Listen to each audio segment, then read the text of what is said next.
Put u Sibir u etapama. Uveče oko 20 sati, 7. rujna 1937.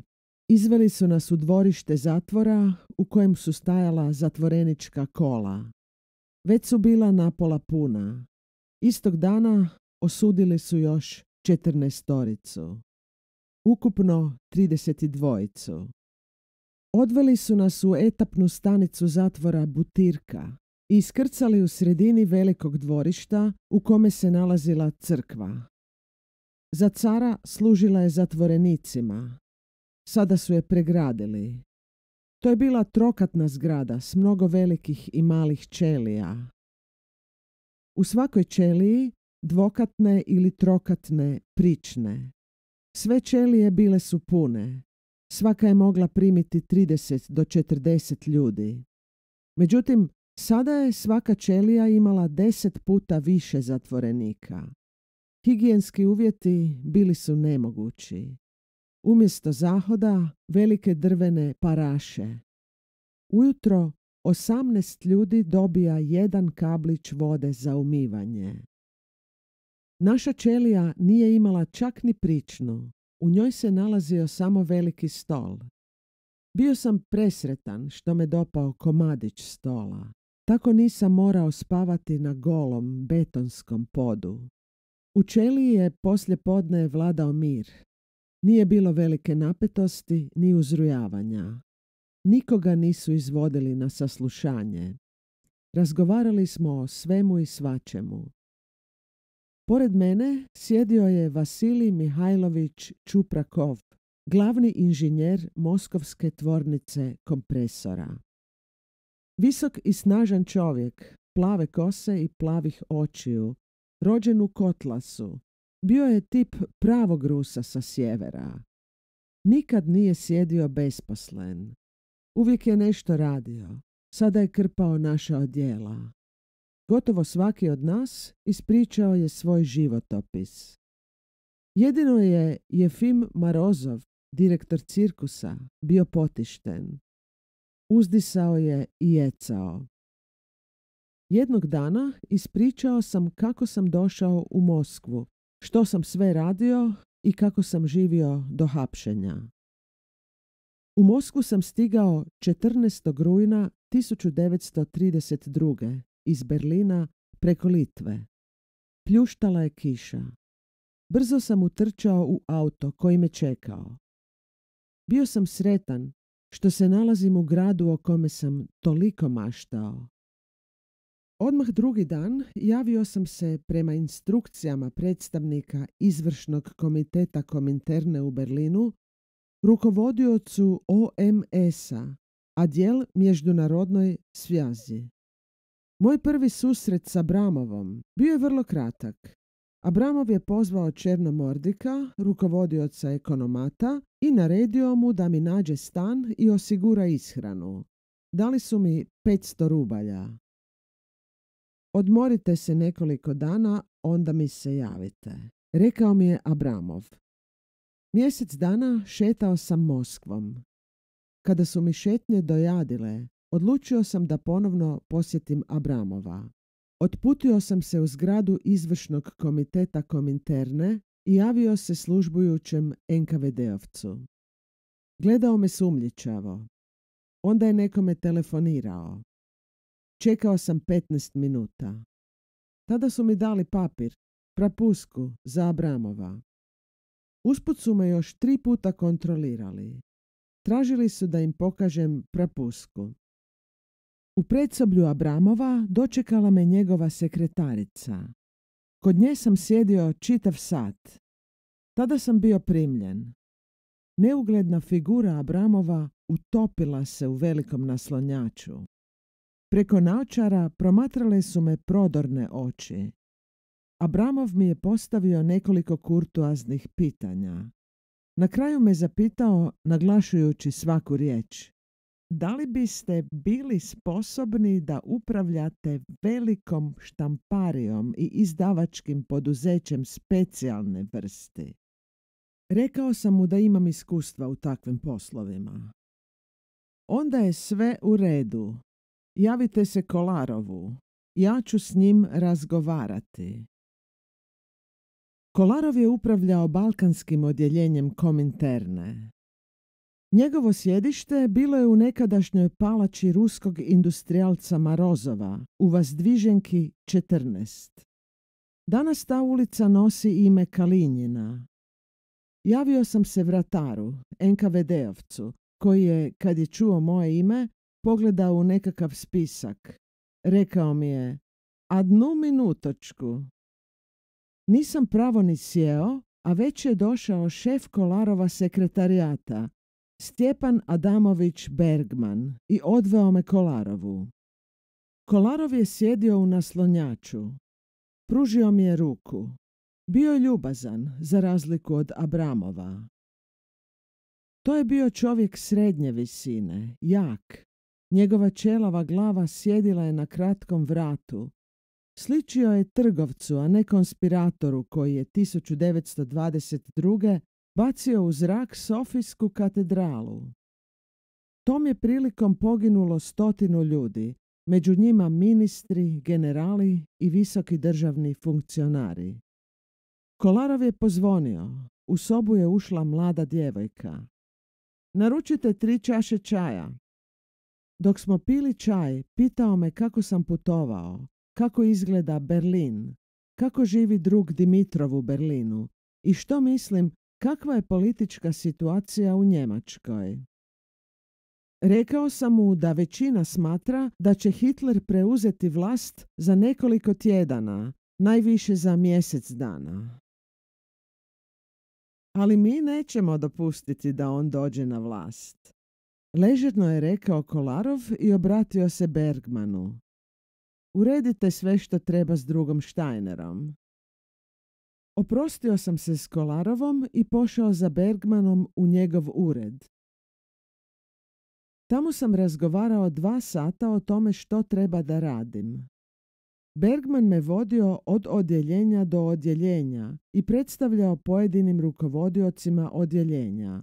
S Bugarima, Gorevom, Zeljesovom, Bojkikevom, s Rumunjima, Paukerovom i Minueskuom, zatim s Jugoslavenima, Filipovićem, Boškovićem, Radom Vujovićem, Licht, Čopićem, Senkom i Vujovićem Gregorom.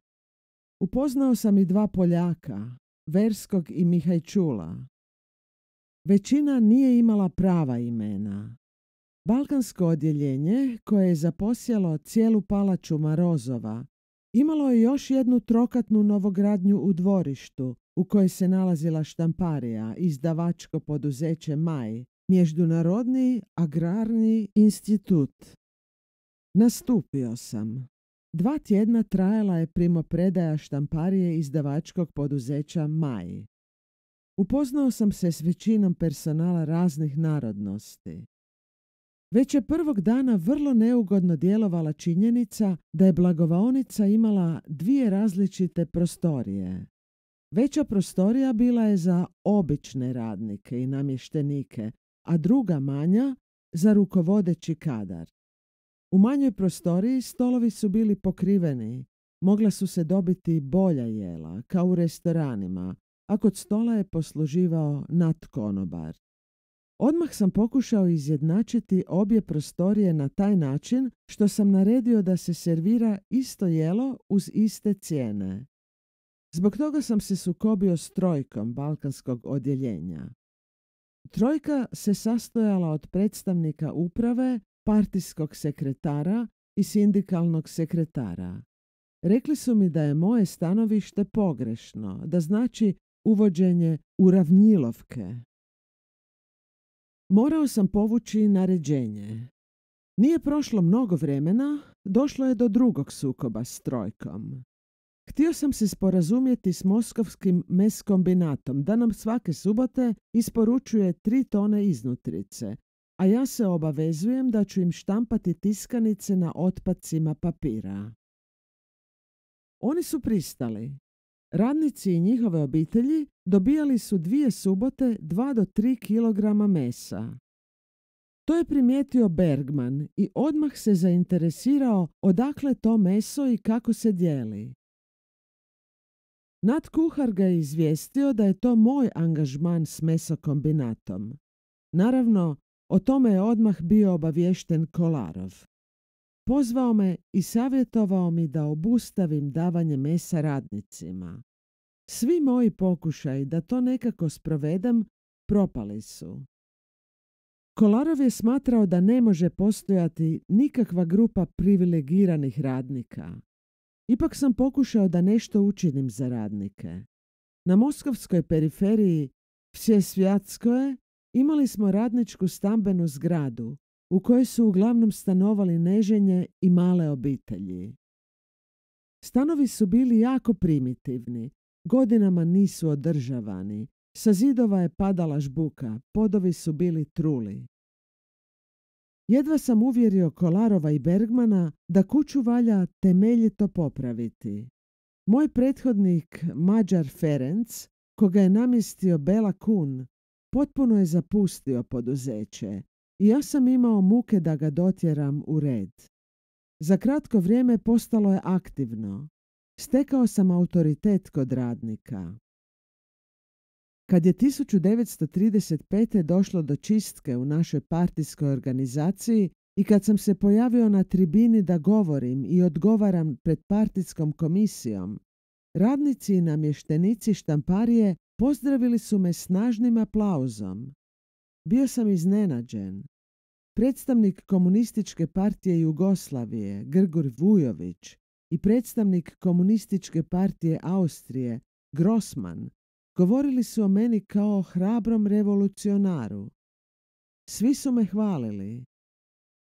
Predsjednik Komisije za čistku, general Crvene armije, rekao je da će dati riječ samo onome koji ima da kaže nešto protiv mene. Nitko se nije javio.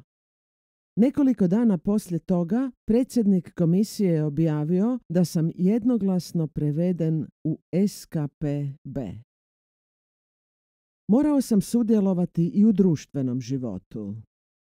Vodili su me na razne konferencije i skupštine na kojima sam ruskim radnicima i namještenicima kao predstavnik inostranog proletarijata govorio o teškom životu radnika u kapitalističkim državama. Jedanput sam govorio na skupštini studenata Instituta za strane jezike. Tu sam upoznao djevojku koja je sada moja žena. Oženio sam se, dobio sam stan i živio zadovoljno sa svojom ženom. Krug naših poznanika sastojao se od emigranata iz raznih zemalja Europe koji su živjeli u Moskvi. Mnogi emigranti bili su razočarani s Rusijom, ali su uvijek tražili i pronalazili objašnjenja. Sve što je nezgodno nasljeđe je carske tiranije. Rijetko kada sam čuo vrlo blagu kritiku. Kada sam se u kolovozu 1935. vratio s dopusta na Kavkazu, iznenadila su me dva događaja. Moj zamjenik u izdavačkom poduzeću, Nikolaj Marković Ljubarski, bio je uhapšen. Na partijskom sastanku rečeno je da je uhapšen zbog trockizma.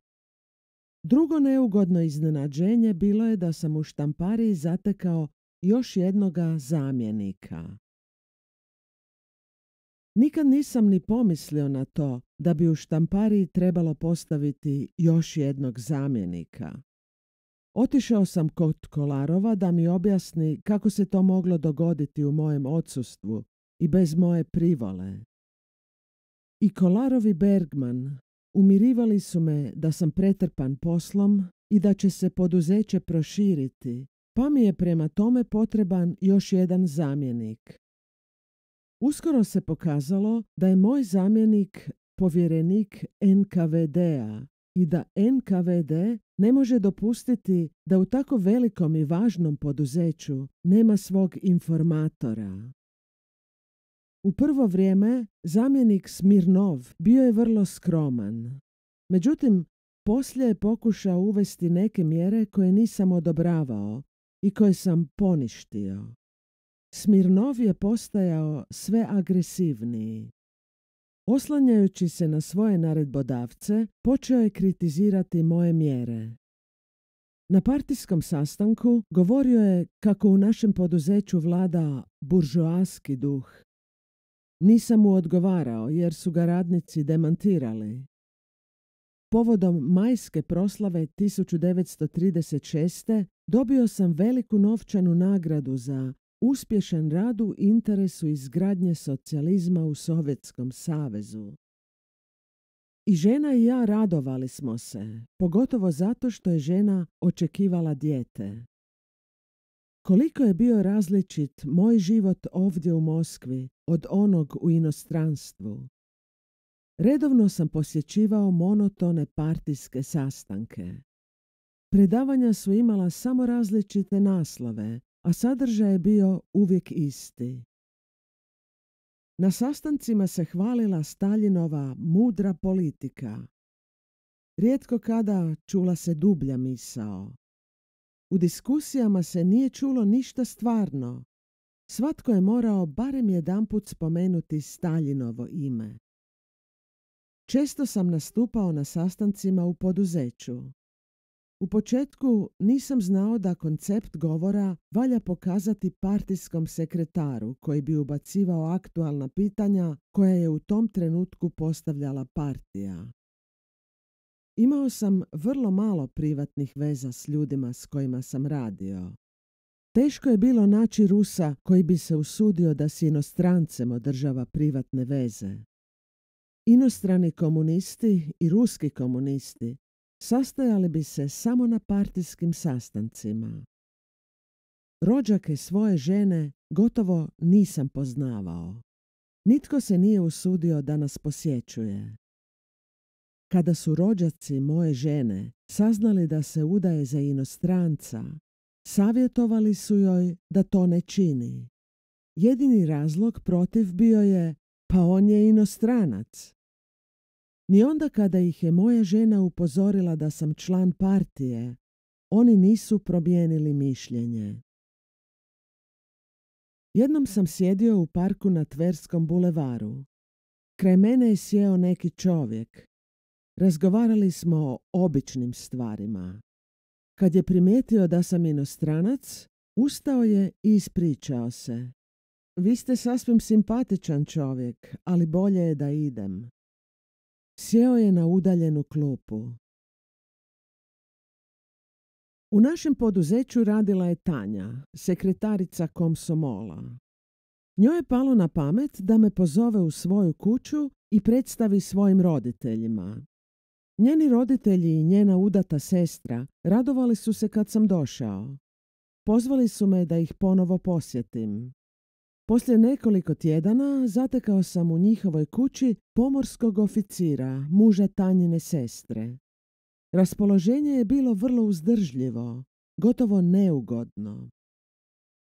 Ja sam brzo popio čašu čaja, izgovorio se da imam posla i otišao. Sljedećeg dana ušla je u moju kancelariju komsomolka Tanja, tobože da me nešto službeno pita, a rekla mi da joj je žao što sam morao tako brzo otići, ali da je ipak pametno što sam to uradio.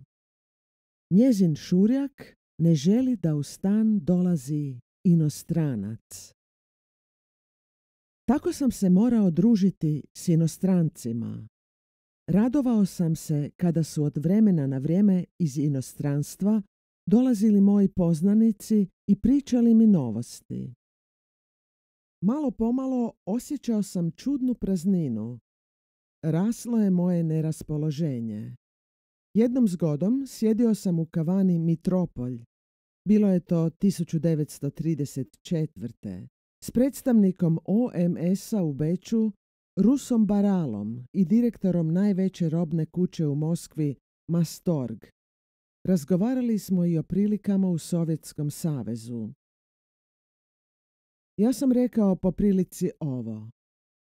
Bečki socijaldemokrati uvjeravali su me 15 godina da ovdje neke stvari nisu dobre. Meni je bio potreban samo jedan dan pa da uvidim da su govorili istinu. Nije prošlo ni mjesec dana, pozvali su me u Kominternu. Černo Mordik, načelnik kadrovskog odjeljenja, rekao mi je: šta ti misliš gdje si? Valjda ne misliš da si u Beču i da možeš slobodno brbljati kao u bečkoj kavani. Približavala se proslava Oktobarske revolucije. Htjeli smo pozvati neke prijatelje da svečano proslavimo.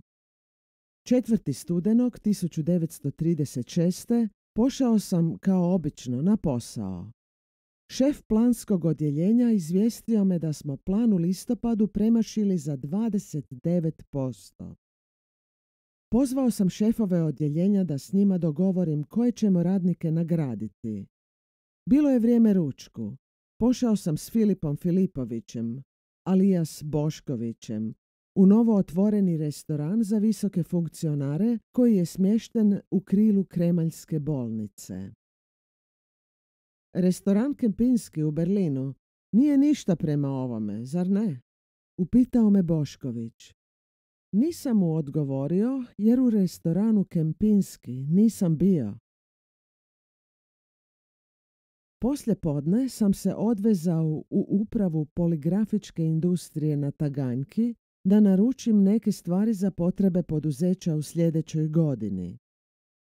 Tu sam imao nekih teškoća i morao sam se obratiti Pjatnickom, koji je posredstvom Ruskog centralnog komiteta uredio da se moje narudžbe uvaže.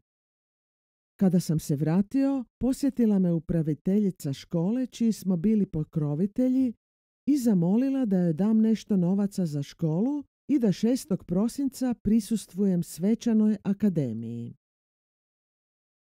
Knjigovođa u našem poduzeću primijetio mi je da sam dao suviše veliku sumu za poklone djeci naših namještenika povodom proslave. Dugo smo se natezali, napokon se složio. Bilo je 18 sati. Otišao sam zubaru.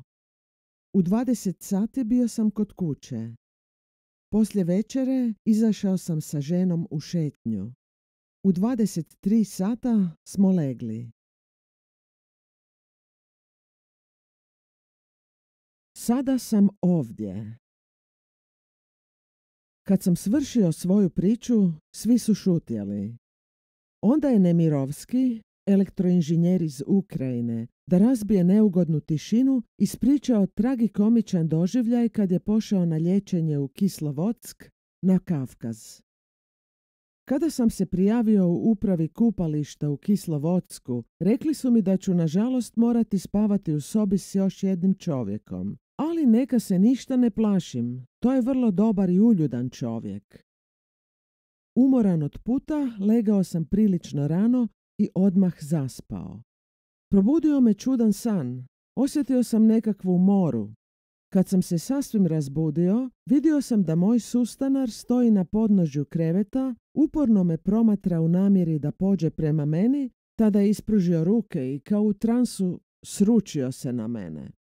Njegove ruke tražile su moj vrat. Ja sam skočio, izbacio ga sa sebe. Nastalo je rvanje i galama. Probudili smo ljude u susjednim sobama. Napokon je došao bolničar i razdvojio nas. S mjesta sam zatražio da razgovaram s nekim iz uprave. Objasnio sam im slučaj. Sljedećeg dana poveli su istragu i ustanovili da je taj dobar i uljudan čovjek duševni bolesnik koji je patio od manije proganjanja i koji me htio zadaviti. Prisjao mi je i odmor i liječenje. Tako je prošlo punih 10 dana u pričanju doživljaja i prepričavanju pročitane beletristike. Kad bi se ponovno poveli razgovori o svemu onome što smo doživjeli u istrazi, onda bi Saša Weber, bivši narodni komesar za prosvjetu Autonomne republike Povolških Njemaca, branio i Staljina i njegov režim i opravdavao odvratne metode NKVD-a. Govorio bi kako je sve to prolazno, a komunisti su dužni to shvatiti, iako je on sam, Weber, bio strahovito mučen. Izbili su mu gotovo sve zube. 17. rujna 1937. naredili su nam da se spremimo za put. Pod vrlo jakom stražom otpremili su nas na Kursku stanicu. Na sporednom kolosijeku bila su 2 osobna vagona 3. razreda. Umjesto prozora rešetke. Naš auto zaustavio se pred vagonom. Jedan po jedan izlazili smo iz automobila i ulazili u vagon. U ova 2 vagona strpano je oko 80 robijaša. Naredili su nam da mirno sjedimo. Mogli smo razgovarati samo šaptom. Pokušali smo saznati od vojnika kamo putujemo, ali naši pokušaji bili su uzaludni. Straža se nije usudila prozboriti ni jednu riječ. Stajali smo na stanici 2 sata i promatrali teretne vlakove kako manevriraju. Vlakovođe, ložači i ostali željezničari prolazili su pored nas i znatiželjno nas promatrali. Grimasama su dali do znanja koliko nas žale. I neki prolaznici gledali su u naše prozore. Vidjelo se da su to ljudi koji traže nekoga svog među nama. Događalo bi se da žene koje su slučajno saznale da su njihovi muževi osuđeni, tjednima lutaju po kolosijecima moskovskih stanica, ne bi li barem iz daleka vidjele svoje muževe. Mislio sam na Sonju. Kako bi bilo lijepo kad bi se među ovim prolaznicima i ona pojavila. Kako izgleda? Je li zdrava? Kako je s djetetom? Ništa nisam znao. Sigurno je obilazila zatvore, ali to su bili beznadni pokušaji. Nitko nije mogao doznati gdje se uhapšenik nalazi, ni što se s njim događa. Napokon su nas prikačili za osobni vlak na 1. kolosijeku. Tužno smo gledali u ljude koji su se slobodno kretali peronom, sjedili u restoranu i pili. Onda je vlak krenuo. Steglo me oko srca. Kamo? Kada ću se vratiti? Svi smo šutjeli. Vlak je prolazio kroz predgrađe Moskve prema jugoistoku. S obje strane vagona, umjesto vrata, bile su željezne rešetke kroz koje su nas promatrali vojnici i stalno nas upozoravali da ne razgovaramo. Malo pomalo uz šapat smo razvezivali poputbinu. U butirki su nam dali hrane za 2 dana. To je etapni pajok. Sastojao se od 1 kile i 200 grama kruha, slane ribe i 2 kocke šećera. Pored mene sjedili su Čuprakov i Marejev. Marejev je upravljao velikim trastom nafte u Moskvi. Tipičan Rus iz ruskog sela. Malen rastom, širokih ramena, plav, nos krumpirast. Ali je vrlo brzo mislio i radio. Matvejev je žvakao svoj dio pajoka i kao da se smiješio. Pogledao sam ga. Ah, ništa. Sjetio sam se svog načelnika u komisarijatu. To je bio pravi linijaš koji je svakom prilikom na sastancima držao prodike o tome kako treba svakog svim sredstvima natjerati na partijsku liniju ili, kako bi se on sočno izrazio, svakome treba stražnjicu poskipidariti, što je značilo namazati je terpentinom, opeći. Međutim, i mog načelnika poskipidarili su kao i nas. Uhapsili su. Na suočenju je tvrdio da sam ga vrbovao za kontrarevolucionarnu organizaciju. I tako su nas sve poskipidarili. Pa sad putuj igumane za manastir. Dok smo se ovako šapatom raspričali, osjetio sam da se nešto događa. Netko je pod klupom pronašao izvjestiju. Vjerojatno ju je zaboravio stražar. Čitali smo požudno. Morali smo biti oprezni jer je straža mogla otkriti što radimo. Zbog uzbuđenja koje je zavladalo u vagonu, stražari su nas iznenadili i oduzeli novine. U etapnom zatvoru Vladimir. Nakon 12 sati vlak se zaustavio na nekoj stanici. Počeo manevrirati i na sporednom kolosijeku ostavio vagone s robijašima. Pročitali smo ime stanice. Vladimir. Došla su 3 teretna automobila. U svaki su ukrcali po 25 ljudi. Bilo je 5 sati ujutro. Vozili smo se periferijom prema Vladimirskom zatvoru van grada. Vojnici su nas upozorili da će pucati ako netko pokuša bježati. U kamionu nitko nije smio mrdnuti glavom. Vladimirski zatvor nalazi se na brežuljku. Iskrcali su nas i ostavili pred tamničkim vratima da čučimo 2 sata. Vladimirska stanica, koja je udaljena od Moskve oko 300 km, stara je više od 100 godina. Prije 150 godina bila je ovdje etapna stanica za nesretnike koji su išli na katorgu u Sibir. U 3 zgrade nalazio se skupni zatvor, u jednoj samice. Zgrada samica bila je relativno nova, sagrađena je 1912. godine. Pored ovih zgrada nalazila se bolnica, kupaonica i kuhinja. Napokon su otvorili velika vrata. Odjeknu komanda.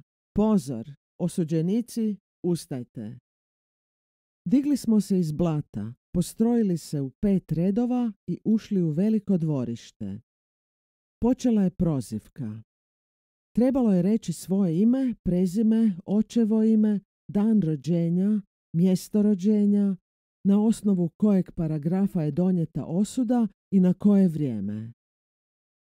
Poslije prozivke odveli su nas u prostoriju u kojoj nismo smjeli ni govoriti, ni pušiti, ni jesti. Dugo smo čekali. Kada sam došao na red da izađem, odveli su me u jednu sobu, svukli me do gola, oduzeli mi sve. Odjeću, rublje, lične stvari. Vojnik je prstom zavirio u svaku rupu na tijelu. Kada mi je turio prst u usta, duboko u grlo, odgurnuo sam mu ruku, a on je dreknuo. Fašist! Poslije pretrage odveli su nas u kupatilo. Dali su nam robijašku odjeću i obuću, ošišali do gole kože, zatim nas otpremili u ćeliju. Smiješno i bijedno izgledali smo u novom odjelu. Tamno plava pamučna odjeća, zakrpljena s međim krpama na laktovima i koljenima, ruska kapa sa štitnikom, cipele s gumenim džonom, kombinirane sa svinjskom kožom i lošim suknom, kratak ogrtač, takozvani bušlat. Sve je to visjelo na nama i bilo nam je ili preširoko ili pretjesno. Jedva smo se međusobno prepoznavali. Smjestili su nas u ćeliju u prizemlju. Prozori su bili napola na zemlji, sunce nije ulazilo jer su bili okrenuti prema sjeveru. Kreveti u 2 reda. U jednom 7 kreveta, u drugom 6, veliki stol. To je bilo sve. Na svakom krevetu slamarica, jastuk od slame i ćebe. Bilo je hladno. Parno grijanje nije funkcioniralo. Ćelija je bila preuska da bi se čovjek mogao slobodnije kretati. Kreveti i stol bili su ugrađeni u beton. U kutu je stajala limena paraša. Osjećali smo se neugodno. Sve nade da ćemo proživjeti u miru i da će se s nama ljudski postupati nestajale su. 2 puta dnevno izvodili su nas na zahod i zahtijevali da nas 13 za 5 minuta obavimo nuždu. Čuvar nas je odvlačio s postolja, tako da nismo imali vremena ni da navučemo hlače. Uvijek smo bili gladni. 500 grama kruha dnevno, ujutro malo čaja, u podne i uveče tanjur juhe od zelja ili krompira s dijelicu kaše. To je bilo slabo i malo. Prostor u koji su nas vodili tobože da šetamo bio je pregrađen drvenim paravanima. Kako su sve ćelije istovremeno šetale, to se u svakom odjeljenju vrtjelo 15 minuta 13 ljudi u koloni po jedan, s rukama na stražnjici. Pogled je bio prikovan o zemlju. Teško onom tko bi podigao glavu. Ruke na leđa, majku ti fašističku, kamo zvjeraš, gledaju zemlju, ne kašljaj, kurvin sine, kučka ti mati. To je bila svakidašnja porcija izraza čuvara prilikom šetnje. Iako nam je bio potreban svježi zrak, bili smo sretni kada je prošlo tih 15 minuta takozvane šetnje. Preko dana nismo smjeli leći. Rekli su nam da možemo pisati 2 puta mjesečno. Dali su nam dopisnice da javimo adrese i tražimo novac. Nakon 7 dana primio sam pismo od žene i fotografiju kćerke. Kad su mi donijeli pismo, bio sam uzbuđen. Kada sam ga otvorio, zaplakao sam. Poslije nekoliko dana primio sam 50 rubalja. U tamničkom dućanu kupio sam nešto kruha, soljene ribe, šećera, luka i komad kobasice. Kupljenu hranu jeli smo zajednički, bez obzira da li je netko imao novaca ili nije. Vladimirski zatvor imao je začudo lijepu biblioteku. Svakih 10 dana mogli smo prema katalogu izabrati jednu knjigu. Balzac, Dostojevski, Tolstoj, raznovrsna tehnička i naučna literatura. Poslije mjesec dana posjetio nas je načelnik zatvora, krupan, jak i crnomanjast čovjek s punim brkovima. Brutalan. Načelnik Vladimirskog zatvora, nakon likvidacije šefa GPU Ježova, uhapšen je i strijeljan samo zato što ga je na to mjesto postavio Ježov. Na svako naše pitanje odgovarao bi uvredom. Kad ga je staljingradski inženjer zavarivač Žilenko, mrzovoljna isposničkog izgleda, zamolio da nam da nekakav posao kako ne bismo sjedili besposleni, grubo mu je odgovorio: sve ćemo mi i bez vas uraditi. Zbog hladnoće i loše ishrane obolio sam i dobio proljev. Mislio sam da će bolest proći sama od sebe, ali bilo mi je sve lošije. Zatražio sam liječničku pomoć. Liječnik je ordinirao u istom hodniku. Rekao sam mu što mi je, ali on uopće nije odgovarao. Ponovno sam ga zamolio da mi pomogne. Opet nije bilo odgovora. Čuvar se počeo derati na mene. To je bio jedan od najgorih čuvara, a ja sam dreknuo na njega neka me ostavi na miru. Ja ovdje ne tražim ništa drugo nego liječničku pomoć. Čuvar se zaprepastio. Nisu navikli da im se netko suprotstavlja. Bez riječi me odveo natrag u ćeliju. Pričao sam to drugovima i svi su jednoglasno zaključili da će me baciti u karcer. Prošlo je nekoliko dana i ništa se nije dogodilo. Bolničarka mi je donijela lijek i rekla da mi je propisana dijeta: bijeli kruh, juha i kompot. Bolničarka je bila jedini čovjek u zatvoru koji se ljudski ponašao. Svi su se njoj obraćali raznim molbama. Imala je prijazno lice i uvijek se smiješila pokazajući lijepe zube. Nijedan robijaš u Vladimiru nije zaboravio tu plemenitu osobu. Dijetna ishrana bila je prvog dana dobra, ali sljedećeg dana nije bilo bijelog kruha, a ostalo je samo malo vodene juhe i malo kompota. Pitao sam čuvara zašto mi nije donio bijelog kruha. Jedi i šuti, odbrusio mi je. Lupao sam nekoliko puta na vrata da dođe nadglednik. Kad je došao, pritužio sam se na lošu dijetnu hranu. Liječnik mi je propisao dijetnu hranu, a umjesto juhe dobivam pomije. Nadglednik nije odgovorio. Zgrabio me za ruku i izvukao u hodnik. Prihvatio me drugi čuvar zavrnuo drugu ruku na leđa. Viknuo sam od bola. Nadglednik mi je začepio usta, a kad sam uspio da se oslobodim, vikao sam iz sveg glasa. Pustili su me, otvorili ćeliju i gurnuli unutra. Drugovi su me savjetovali da budem pametan. Nema smisla boriti se sa zvijerima. I sam sam to znao, ali što sam mogao raditi? Sljedećeg dana, umjesto kazne, dobio sam pun tanjur juhe, pun lonac kompota i krasan komad bijelog kruha. Kako da objasnim taj postupak? Po svoj prilici teror direktora i NKVD-ovaca dozlogrdio je čuvarima. Bolest me iscrpila.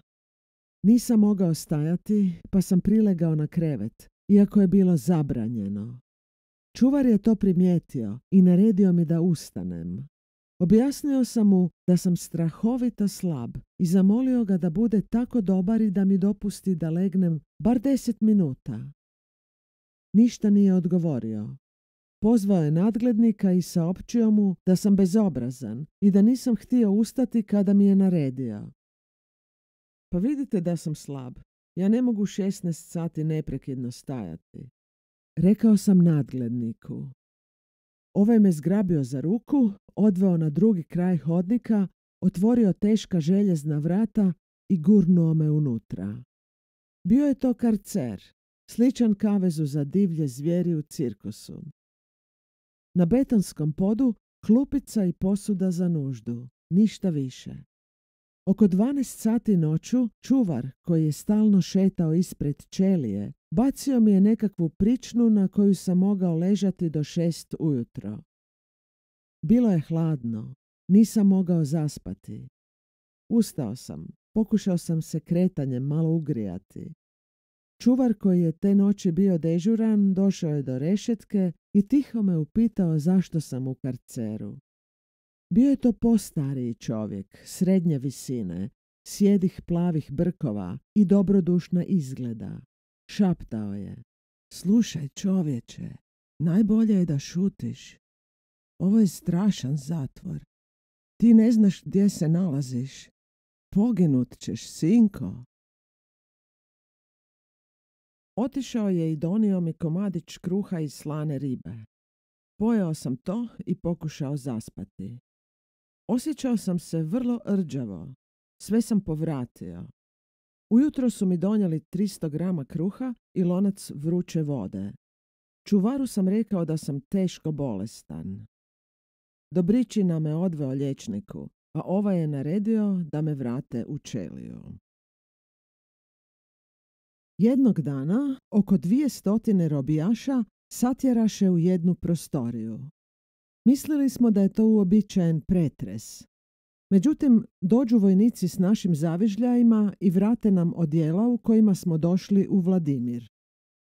Bilo je jasno da odlazimo iz Vladimira, iz mučionice. Bilo je tu mnogo poznanika iz Butirke i Lubjanke. Opet kontrola i prozivka. Kad se procedura završila, zapovjednik straže koja nas je pratila naredio je da se ukrcamo na kamione koji su nas odvezli na stanicu. Već su nas čekali dobro poznati vagoni. Straža je bila pristojna. Nitko nije psovao, nitko nas nije mučio, razgovarali smo normalno, čak smo potiho pjevali.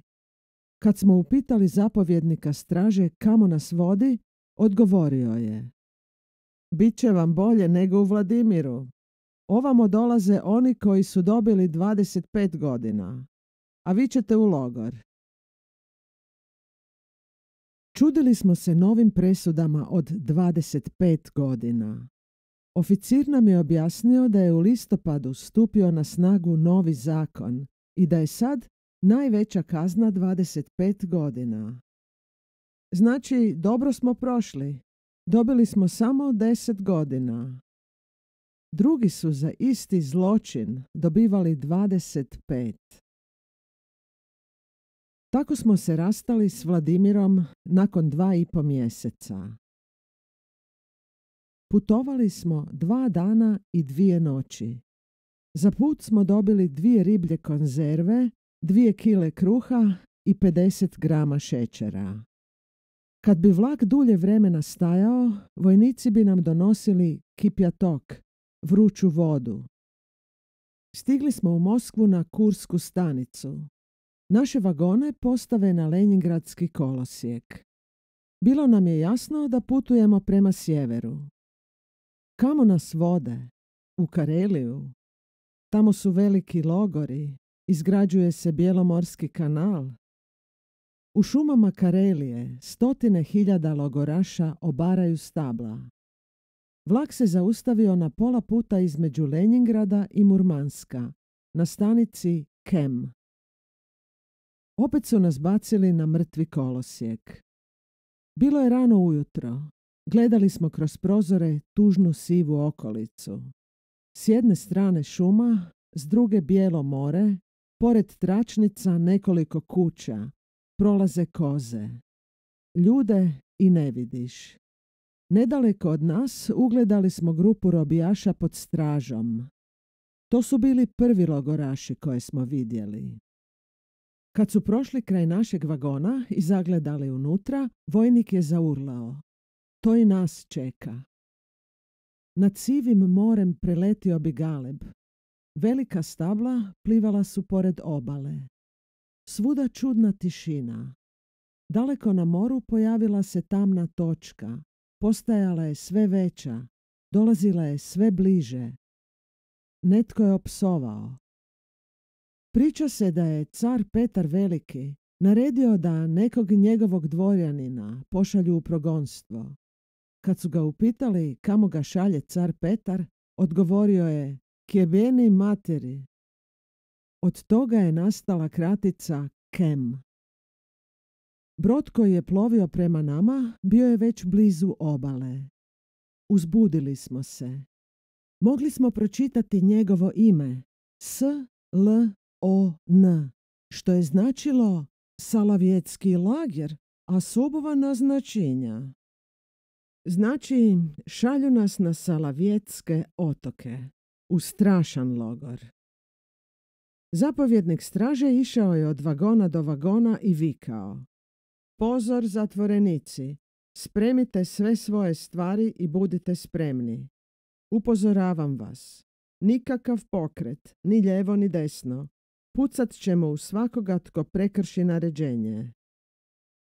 Jedan po jedan izlazili smo iz vagona i prolazili kroz drvored vojnika koji su na rukama držali mašinke na gotovs. U koloni po jedan spuštali smo se niz strminu prema obali. Pojedinačno smo se ukrcavali. Bio je to teretni brodić. Smjestili su nas u potpalublje gdje je obično teret. Kad smo ušli, došao je zapovjednik straže i prozvao nas poimenično. Bilo nas je oko 200. Oficir i vojnici ostave nas same. Sjeli smo na pod jedan kraj drugoga, stisnuti kao u kutiji sardina. Među logorašima vladalo je mučno raspoloženje. U toj atmosferi neizvjesnosti i straha progovorio je Gluškov. Nekada je bio sekretar oblasnog komiteta u Murmansku. Momci, sve će nas pobacati u more, kažem vam. Potopit će nas zajedno s ovom starom krntijom. Nije to prvi put da NKVD obračunava na taj način. To ti je najlakša stvar. Bacete i kvit posla. Neki su bijesni od straha pošli prema Gluškovu da ga tuku. Pametniji su uspjeli da ih umire. Bio sam sklon da povjerujem Gluškovu. Čuli smo kako izvlače sidro. Osjetili smo ljuljanje broda. Mnogi su poblijedjeli. Čuo se plać. Utroba nam se prevrtala. Šta će biti s nama? Bio je 2. prosinca 1937. godine. Brodić se polako kretao. Obala je već bila zamrznuta. Morao je manevrirati i uzimati zalet kako bi se probio kroz led. Vožnja je trajala 8 sati. Pojedinačno su nas iskrcavali. Penjali smo se uz strmu obalu, bio je mrak, već je gorjelo električno svjetlo. Pred nekom kućicom stajao je zapovjednik otoka, koji je istovremeno bio i upravnik zatvora, okružen svojim pomoćnicima. Preuzimali su nas jednoga po jednog i mjerili od pete do glave. Ponašali su se korektno. Nitko nije psovao. Naprezao sam oči ne bih li kroz gusti mrak mogao bar nešto vidjeti. Uspio sam nazreti velike zidine Salavjetskog Kremlja. Bili smo na glavnom otoku arhipelaga. Kad se procedura završila, poredali su nas u 5 redove, otvorili velika vrata i mi smo u dubokoj šutnji ušli. 2. U tamnicama na Salavjetskim otocima. Kremlj. Salavjetski otoci nalaze se u jugozapadnom dijelu Bijelog mora, 30 milja istočno od Kema, oko 266 kvadratnih kilometara površine. Najveće naselje, Salavjetsk, osnovali su monasi u 15. stoljeću, podigli prvu crkvu i razvili veliku kulturnu i ekonomsku djelatnost. Tako je Salavjetsk postao značajna baza Moskovskog kraljevstva. Godine 1584. naselje je bilo jako utvrđeno jer se moralo braniti od raznih najezda. Tijekom vremena samostan se proširio na velike posjede i razvio preradu ribe, solanu i stočarsku farmu. Drevni manastir i zidovi Kremlja postali su za sovjetskog režima prvi i najstrašniji koncentracioni logor. Prvi politički logoraši, teški zločinci, dolazili su na ovaj glavni otok. Bilo je i mnogo bivših kaluđera koji su radili teške poslove i robijali u onim istim ćelijama u kojima su nekada živjeli kao božji ljudi. Na otoku je bilo oko 50.000 logoraša. Samo mali dio živio je zatvoren u ćelijama. Većina je obavljala teške fizičke poslove na velikoj stočarskoj farmi, kosili sjeno koje je na otoku bilo izvanredno kvalitetno, sjekli su guste šume, čuvenu karelijsku brezu, lovili ribu za svjetsko tržište, poznatu pod imenom bijelomorska haringa, a neki su radili na velikoj ciglani. Na otoku 1937. godine prestaju iskorištavati prirodna bogatstva. Logor se raspušta, kriminalci odlaze u druge logore, ostaju samo politički osuđenici koji su sjedili po ćelijama bez posla. Kad smo stigli u prosincu 1937. godine, bilo je na Salavjetskim otocima 4800 logoraša. Ta vojno-politička tamnica bila je pod direktnom upravom NKVD-a. Smjestili su nas u ćelije kaluđera, u dvokatnu zgradu koja je pripadala drugom korpusu. Obične sobe s drvenim podom, umjesto prozora rešetke, velika zemljana peć. U našoj ćeliji bilo je 10 logoraša. Bili smo sretni što smo se riješili Vladimirske tamnice. Dali su nam limene zdjelice, vruću krumpirovu juhu i komadić kruha, zatim 1 porciju zamašćene kaše. Kad je odjeknuo poziv spremaj se na spavanje, legli smo na slamarice koje su mirisale na sjeno, pokrili se toplim dekama i zaspali. U 6 sati ujutro čuli smo poziv. Ustaj! Izveli su nas u hodnik u kojemu su bili umivaonici. Prali smo se mirno, nitko nas nije gonio. Dali su nam 600 grama kruha, čaja i 9 grama šećera. U 10 sati pošli smo u šetnju na staro groblje.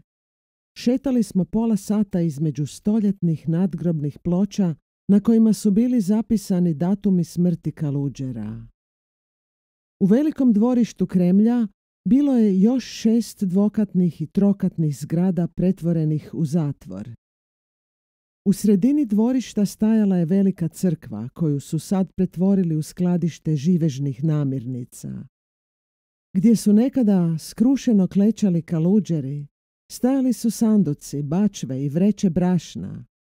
Kraj našeg zatvora bila je stara kupaonica, prava ruska parna kupaonica. Hrana nije bila loša. Za ručak smo imali 2 jela, juhu i kašu, uveče jedno jelo, 3 puta tjedno veliki komad usoljene ribe. Režim nije bio naročito strog. U Kremlju smo ostali 7 dana. Tada su nas otpremili na otok Muksulma, koji je od glavnog otoka bio daleko 10 kilometara i s Kremljom bio povezan nasipom. Na Muksulmu smo pošli pješice. Prolazili smo pored jezera koja su već bila zamrznuta, kroz lijepu brezovu šumu pored napuštene farme u kojoj su se nekada uzgajale srebrne lisice. Unosnu farmu su napustili. Trebalo je napraviti mjesta za zatvore. Na Muksulmu stigo smo poslijepodne. Tu je bila samo velika dvokatna zatvorska zgrada, a u 3 kućice smjestili su kuhinju, kupaonicu i kancelariju. Bilo je 12 takvih otoka. Na svakom otoku tamnica. Čim smo ušli u tamničko dvorište, vidjeli smo da ovdje režim nije tako liberalan kao u Kremlju. Pored upravnika stajao je predstavnik NKVD-a Bardin. Odmah smo vidjeli s kakvim čovjekom imamo posla. Kao da mu se na licu čitala sva svirepost staljinističkog režima. Ledene srsi prolazile su nas kad smo promatrali tu kreaturu. Odveli su nas u veliku praznu prostoriju, svukli do gola, a vojnici su se bacili na nas aparatima za šišanje. Kako nisu imali pojma o šišanju, čupali su nas kao da će nam oderati kožu. Onako gole, na hladnoći od -40 stupnjeva, otjerali su nas preko dvorišta u kupaonicu. Duž zida stajali su na stalcima veliki željezni kazani. Ispod njih gorjela je vatra, dizala se para, bilo je vruće kao u paklu. U susjednoj prostoriji zbilo se 60 ljudi. Svaki je dobio drveni kablić s vrućom vodom. Morao se brzo nasapunati i oprati. Kad smo zatražili još malo vode da operemo sapunicu, čuvari su se izdirali i naređivali da izađemo neoprani. Svaki je dobio robijaško odijelo i rublje. Odveli su nas u ćeliju u kojoj je bilo 18 drvenih kreveta sa slamaricama, jastucima i dekama. Bilo je hladno. Dugo nismo mogli zaspati. Na otoku Muksulma. Tako je počeo logoraški život na salavjetskom otoku Muksulmu. 18 različitih ljudi stvarali su iz dana u dan posebnu atmosferu koja je ponekad bila nabijena elektricitetom. Dolazilo je do žučnih diskusija koje su ponekad čuvari prekidali. Svaki je u sebi nosio svoje misli, svoje nade i svoju računicu, a sve nas je povezivala ista užasna sudbina. Moj znanac Vasilije Čuprakov znao je svojom mirnoćom, strpljivošću i dobrotom svladati atmosferu nervoze i netrpeljivosti. Djelovao je blago i pomirljivo. Marejev je govorio o tome kako će poslije izdržane kazne vjerojatno ponovno stupiti u partiju, a možda i neće. A inženjer Njemirovski, koji je, zato što je primao pakete živežnih namirnica od jevrejskih američkih organizacija, optužen da podržava veze s inostranom buržoazijom, pričao je o svom djetinjstvu u Odesi. Živio je u najsiromašnijoj četvrti, kao da je predosjećao da neće preživjeti. Cirkuski direktor Jefim Marozov gledao je u svoj trbuh. Nije tu više bilo debelog sala, već samo namreškana koža što žalosno visi. Zašto je dobio 10 godina zatvora major Crvene armije Sarokin? Hvalio je Trockoga. Eto zato. Slomljen, odsutan, šutljiv, sjedio je u kutu bivši sekretar ukrajinskog komsomola Željezni. Žamoida, vanjsko-politički urednik ukrajinskih novina Komunist, kojeg smo tek sada upoznali, bio je izazivač najžešćih diskusija. Uporno je branio partijsku liniju i po svaku cijenu htio dokazati da je u ovoj državi sve u najboljem redu. Okupio je nekoliko ljudi i stalno je govorio da svaki logoraš treba da ostane vjeran partiji, pa čak i onda ako je nevino osuđen. Tvrdio je da je Staljin genije i da u to ne smije nitko posumnjati. Bio je sklon da svakog koji ne dijeli njegovo mišljenje prijavi NKVD-u. U jednoj diskusiji Žamoida je počeo da se udara šakama u prsa, da urla kako je on bio taj koji je namagarčio onu buržoasku budalu Eduara Herriota, vođu francuskih radnika. Pričao je kako je Herriot 1934. godine posjetio Sovjetski savez i kako se tom prilikom zanimao da li postoji sloboda vjeroispovijesti. Da bi Herriotu pokazali kako u Rusiji postoji sloboda vjeroispovijesti, otvorili su na brzinu nekoliko crkava, koje su već davno bile pretvorene u kina ili skladišta. Jednu od najvećih kijevskih crkava, koja je postala pivara, ispraznili su i 200 radnika uposlili da je dotjeraju. Na dan dolaska Herriota u Kijev održala se služba Božja. Agenti NKVD-a i njihove žene izigravali su vjernike. Žamoida je dobio ulogu svećenika koji će održati propovjed. Za tu svrhu trebala mu je brada. Odveli su ga kazališnom frizeru koji mu je namjestio krasnu bradu. Sve je prošlo u najboljem redu.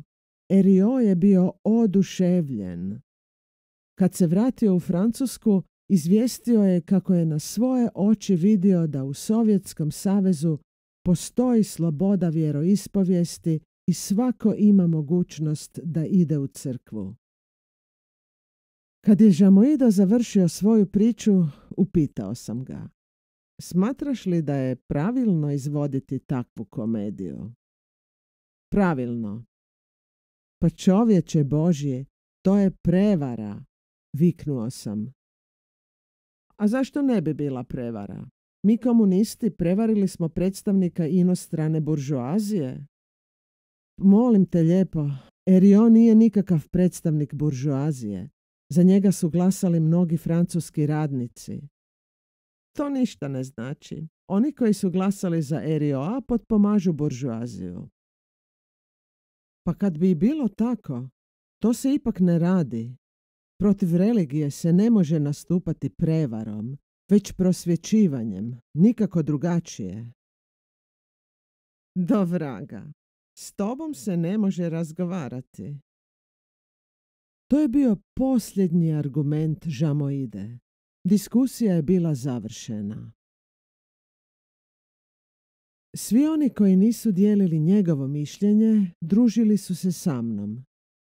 Nikada nisam mogao razumjeti da ljudi koji su prošli kroz torture NKVD-ovskih zatvora, koji su nevino osuđeni na robiju i čije su obitelji stradale, a nevine žene natjerane u logore, da takvi ljudi brane režim.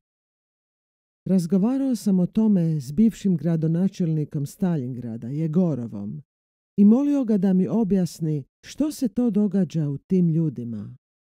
Jegorov je smatrao da oni to govore samo zato što se boje da će uhapsiti njihove bliže i dalje rođake koji su ostali na slobodi. Unutrašnji mir zavladao je u nama kad bismo uzeli u ruke knjigu i zaboravili na sve što nas okružuje. i ovdje je postojala knjižnica. Svakih 10 dana dali bi svakom po jednu knjigu. Kataloga nije bilo, prema tome ni izbora. Bacili bi u ćeliju 18 knjiga svakih 10 dana i sad biraj. Ništa nije unosilo veće promjene u naš monotoni život. Jedini događaj bila su pisma, ali ona su rijetko stizala, jer se rodbina bojala pisati. Uvijek je prijetila opasnost da čovjek dođe u zatvor zbog veze s narodnim neprijateljem. I oni rijetki koji su se usudili pisati, javljali su obično tužne vijesti, ezopovskim jezikom, da je netko uhapšen ili ubijen.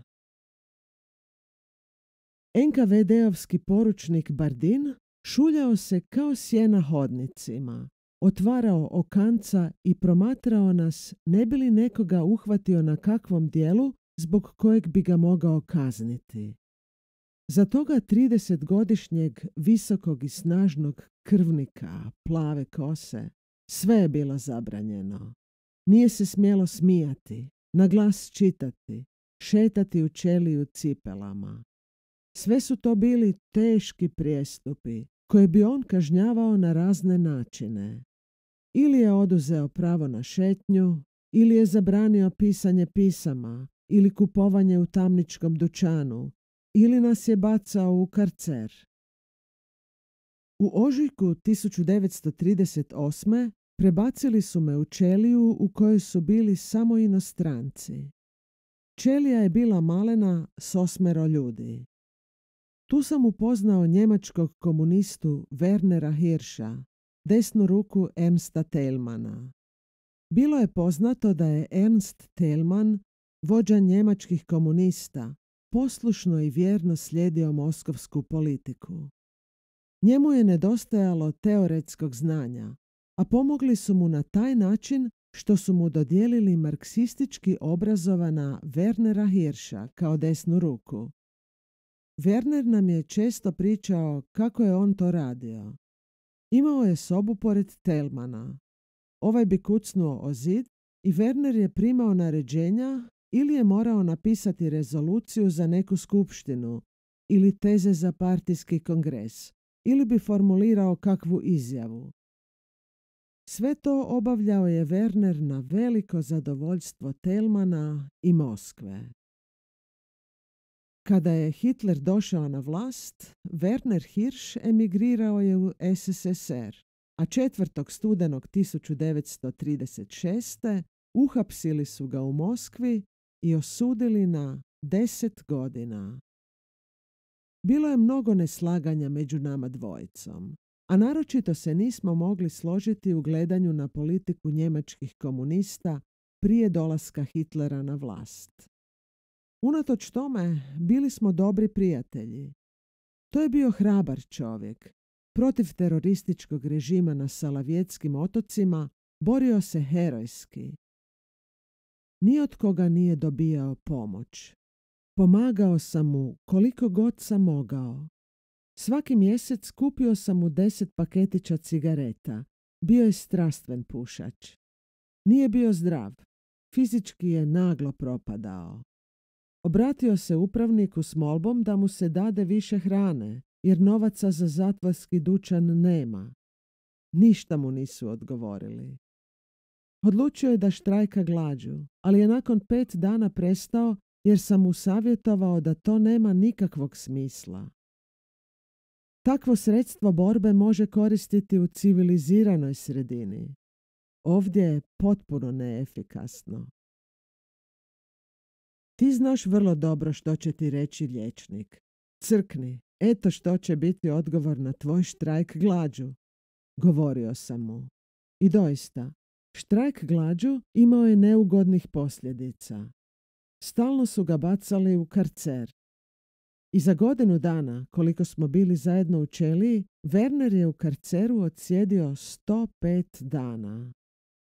Toga je toliko iscrpilo da se jedva micao. Rijetko je kada izlazio u šetnju. Iako je još uvijek bio privržen Staljinovom socijalizmu, Sanjao je o životu u nekom tihom kutiću Europe, u svojoj kućici daleko od politike. Volio je pričati o svojoj ženi i djetetu, iako o njihovoj sudbini nije ništa znao. Rastali smo se u prosincu 1938. godine. Poslije sam u svim zatvorima i logorima nastojao doznati kako je završio, ali nisam uspio. Netko mi je pričao da ga je vidio u zatvoru u Ariolu, neposredno prije Njemačko-ruskog rata. Promatrao sam svoga starog poznanika Sašu Webera. Sjedio je u kutu, rijetko kada je govorio. Stalno je čitao i na sve moje pokušaje da mu nekako pomognem jer mi je žena slala nešto novaca. On je odgovarao: ja ne mogu primati nikakvu pomoć od ljudi koji se sa mnom politički ne slažu. Vrijeme je polako razjedalo njegove ortodoksne stavove. Bio je dobar i osjećajan čovjek. Žena mu je umrla. O 8-godišnjem sinu ništa nije znao. Zanimao sam se za mladog Irca, Gauld Verskolsa, koji je volio filozofirati o sebi, životu, o dobru i zlu i našem položaju. Kad je izbio građanski rat u Španiji, javio se kao dobrovoljac u republikansku armiju. U Barceloni je radio kao stručnjak na radiostanici. Primijetio je kako se NKVD infiltrira u republikansku armiju i nastoji prigrabiti komandne položaje. To mu se nije svidjelo i on se svom komandiru javio na raport i rekao mu da je on, doduše republikanac, i da se javio kao dobrovoljac, ali da komunist nije. Došao se boriti za republikansku Španjolsku, a ne za staljinističku, zato moli da ga otpusti. Komandir mu je rekao da se strpi nekoliko dana dok mu nađu zamjenu. Poslije nekoliko dana pojavio se jedan vojnik i rekao Gauldu da je u luci brod na kome ne funkcionira radiostanica. Zamolio ga da je popravi. Gauld Verskoils uzeo je svoj alat i otišao u luku. Bio je to sovjetski parobrod. Tek što je prekoračio prag kabine u kojoj je navodno bila radiostanica, za njim su se zatvorila vrata. Pored njega stajala su 2 ruska komsomolca. Brod je odmah digao sidra i krenuo. Zaustavio se tek u Sevastopolju. Komsomolci su čitavo vrijeme čuvali Gaulda. Kad su stigli u sovjetsku luku, na brod su se popeli NKVD-ovci, uhapsili Gaulda Verskolsa i njegove čuvare komsomolce, otpremili ih u Moskvu, optužili da su engleski špijuni i osudili svu trojicu, svakog na 8 godina zatvora. Bio je s nama još jedan povučen i tih čovjek, Pfeiffer, bivši suradnik dnevnika za Njemce u Rusiji Deutsche Zentralzeitung. U Wuppertalu u Njemačkoj bio je poznati komunistički partijski funkcionar, vrlo aktivan i borben, a sad je sjedio u kutu utučen i bez volje. Bio je dobar drug. S nama u ćeliji bila su još 3 njemačka komunista, koji su došli u Sovjetski savez kao stručnjaci, a uhapsili su ih kao agente Gestapoa i osudili svakog na 10 godina robije. Zatvorski režim provodio je strogu izolaciju. Htjeli su po svaku cijenu osujetiti svaku vezu među ćelijama. Nadzirali su nas danonoćno. Ipak smo uspjeli razbiti tu izolaciju. U zahodu je visjela petrolejka. Jednog smo dana primijetili da visi ukrivo. Kada se čuvar udaljio, pretražio sam je i pronašao ceduljicu. Brzo sam je strpao u usta. Kad smo izlazili iz zahoda, često su nas pretresali i oduzimali nam papiriće koji su mogli biti upotrebljeni u drugu svrhu. Kad sam se vratio u ćeliju, otišao sam u jedan kut da me čuvar ne bi vidio, izvadio sam ceduljicu i pročitao. Dragi drugovi, U ćeliji broj 102 ima 20 ljudi. Tu se nalaze, slijedio je spisak imena te 20-torice. Odgovorili smo im i pisamce sakrili u petrolejku. Na taj način došli smo u vezu s još 2 ćelije. Obavještavali smo jedni druge o novim procesima i hapšenjima i slali smo vijesti. To je bila jedina mogućnost da nekako doznamo što se u svijetu zbiva. Uspjeli smo se domoći jednog komada novina koji je bio uprljan. Vjerovatno ga je čuvar bacio u zahod. Iz tog komadića novina vidjeli smo da se Rusi i Japanci tuku kod jezera Hasan. Veza je dobro funkcionirala.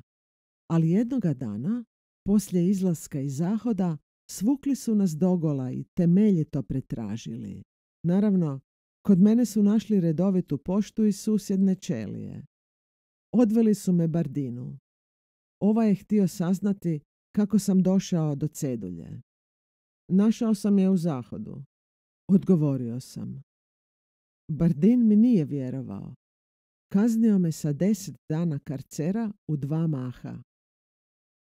Nijedan NKVD-ovac nije mogao kazniti karcerom više od 5 dana.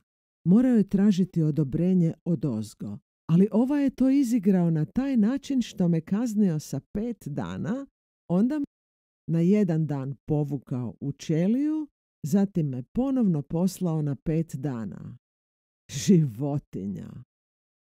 Tako se prekinula naša veza sa susjednim ćelijama. Po povratku iz karcera, drugovi su me obavijestili da sam dobio 100 rubalja.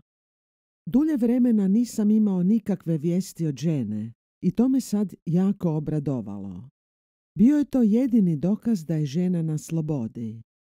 Kad se u našoj ćeliji pojavio nadglednik, upitao sam ga imade li doznačnicu na 100 rubalja koji su stigli za vrijeme mog odsustva. Za vas nije stigao nikakav novac, odgovorio mi je. Bilo mi je jasno da su novac vratili ženi i da mi je tu poparu spremio Bardin. Nakon duljeg vremena stiglo je pismo od žene i fotografija kćerke. Žena je pisala da je dijete oboljelo i umrlo. Sjeo sam u kut bez ijedne misli. Ovo pismo uručili su mi vrlo brzo. Niti 1 minutu nije stajalo na centrali. Za to se pobrinuo Bardin. Poslije toga na Salavjetskim otocima više nikad nisam primio pismo od svoje žene. Bardin je svakog dana izmišljao nove pakosti. Više nije znao čime bi nas mučio. Jednog je dana naredio da se ćelija može zračiti samo 2 puta dnevno po 15 minuta u prisutnosti čuvara. Logoraš nije smio sam otvoriti prozor. U ćeliji je bilo nesnosno vruće. Odijelo se nije moglo skinuti. Kupali smo se u znoju. Bili smo mokri do kože. Odbijali su sve naše molbe da produlje zračenje.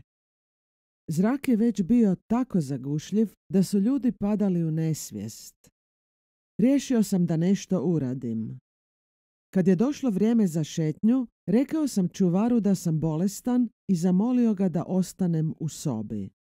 Kad su svi izašli u dvorište, zgrabio sam lonac koji je služio za piće i bacio ga u prozorsko staklo. 2 stakla bila su razlupana. Na otoku na kojem je bila savršena tišina. To je bila prava eksplozija. U ćeliju je upalo 15 vojnika. Sručili su se na mene.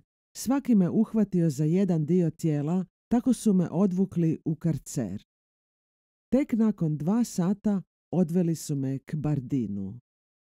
Sjedio je ispred pisaćeg stola, raskrećio noge, podupro se o koljena rukama i zaurlao kad sam ušao. A što vi to, ha? Ustanak? Začuđeno sam ga pogledao. Govorite, priznajte, ja znam sve. Što vi to, molim vas, kakav ustanak? Kakav ustanak? Pa vi ste dali signal za ustanak. Odmah da ste sve priznali, inače ćete još danas biti na otoku Sekirnaja Gora. Prijetio je Bardin. Svakom prilikom kad smo bili u sukobu s čuvarima, prijetili su nas da će nas poslati u Sekirnaju Goru. Bio je to udaljen otočić na kome je bio samo cvjetionik s jednim čuvarom.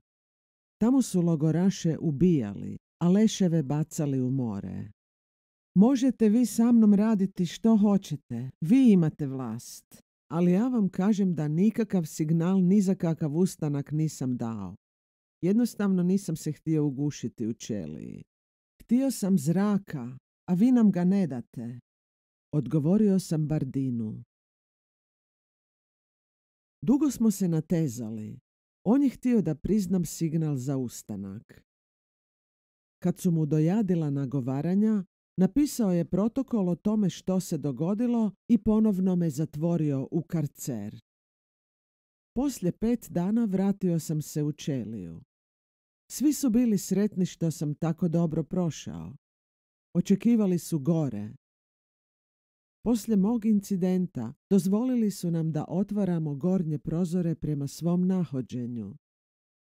Weber je došao k meni i snažno mi stisnuo ruku. Prošla su 3 mjeseca. Jedne noći čuvar me probudi i naredi da se obučem. Svi su se zaprepastili kad me odveo iz ćelije. Pomislio sam da je došao posljednji čas. Bilo je to vrijeme procesa protiv Buharina, Rikova i Pjatakova. Masovni teror imao je strahovite razmjere.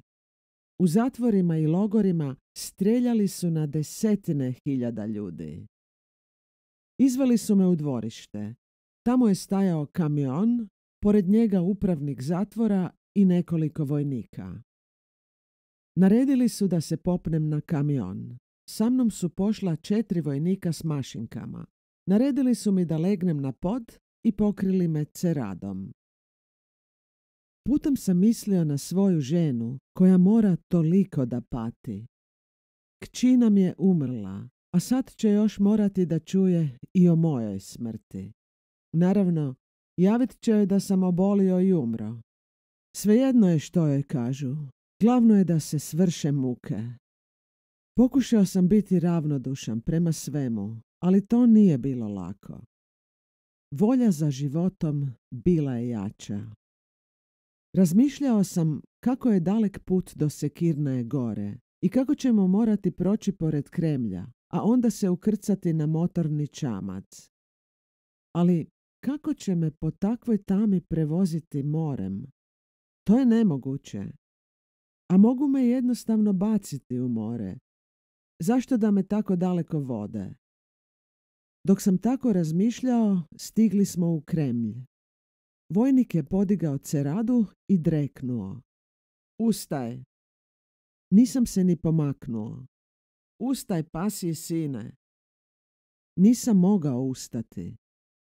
Hej ti! Šta ti je? Jesi li krepao? Derao se vojnik. Šutio sam. Onda su me vojnici zgrabili za noge i glavu i skinuli s kamiona. Jedan me zgrabio za okovratnik i kao vreću odvukao u nekakvu prostoriju i bacio na pod. Ležao sam nepomično zatvorenih očiju. Ni na što nisam mislio. Nastojao sam zaspati. Bio je već dan kad su me probudili. Predamnom je bio upravnik zatvora koji nas je prihvatio kad smo došli 1937. godine. U ruci je imao arak papira. Pročitao mi je odluku glavne uprave zatvora u Moskvi kojom me osuđuju zbog huliganstva zato što sam razbio 2 prozorska stakla i vrijeđao predstavnika NKVD-a.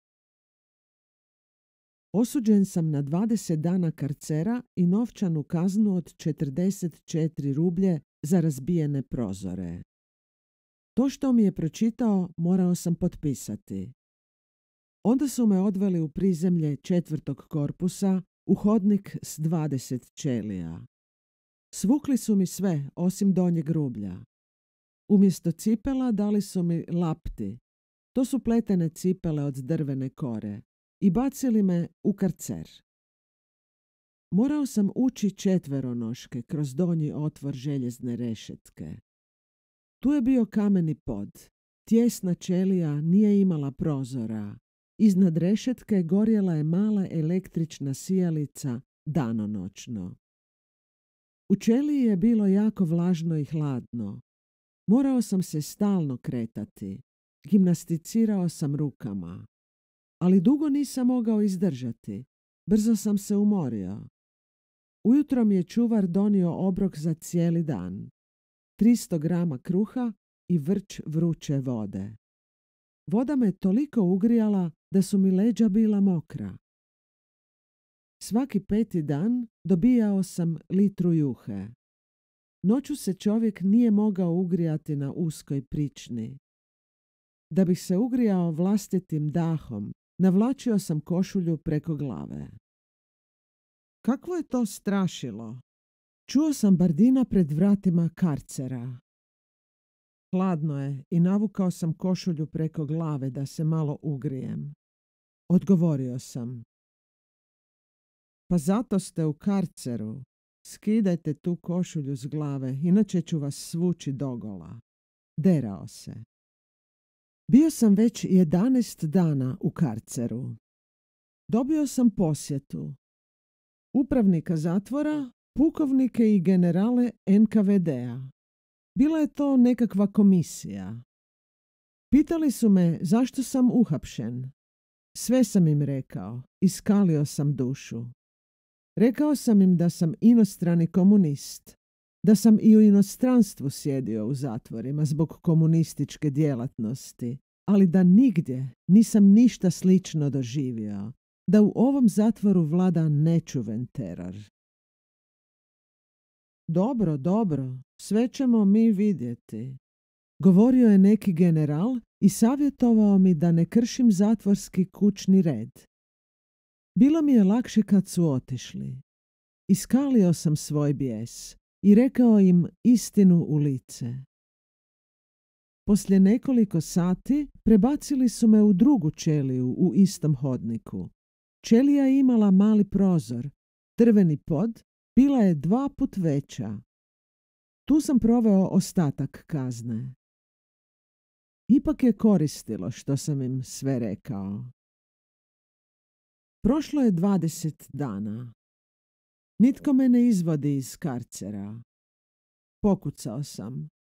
U službi je bio najgori čuvar. Kad mi je donosio lonac vruće vode, nije znao kako da mi napakosti, pa bi puhao u vodu da je ohladi. Pitao me zašto lupam. Objasnio sam mu da je istekao moj rok. Dobro, nemojte lupati, rekao je. To me toliko razbjesnilo da sam počeo vikati.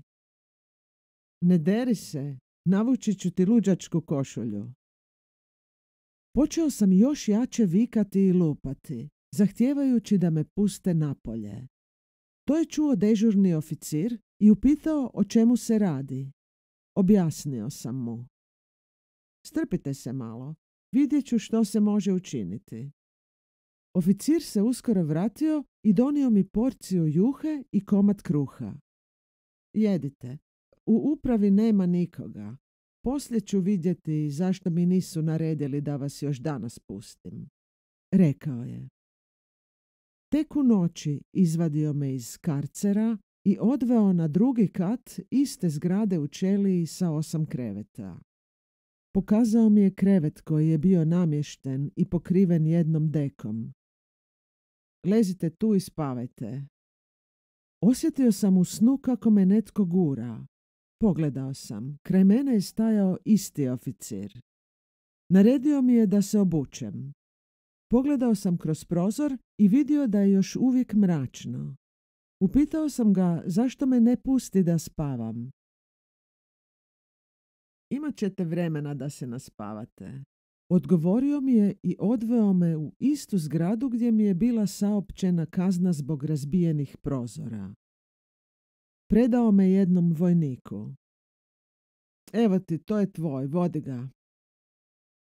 Objasnilo se zašto me nisu pravovremeno pustili iz karcera. U karceru Kremlja bio sam stranac i tu se ni đavo nije starao o meni, a na otoku Muksulmi zaboravili su da postojim. Da nisam energično zatražio da me puste, ostao bih u karceru tko zna koliko dugo. Pa što je to s tobom? Ti više ne izgledaš kao čovjek. Obrastao si, sav si prljav. Čudio se vojnik koji me preuzeo.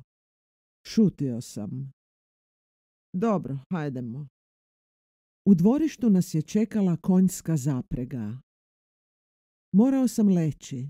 Vojnik me pokrio nekakvom ponjavom. Čudilo me da me prati vojnik bez oružja. Vozili smo se polagano. Stali smo na pola puta.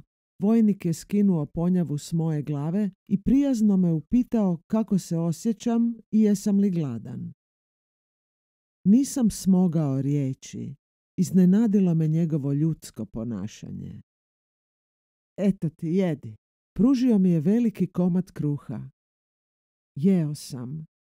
Suze su mi kapale na kruh.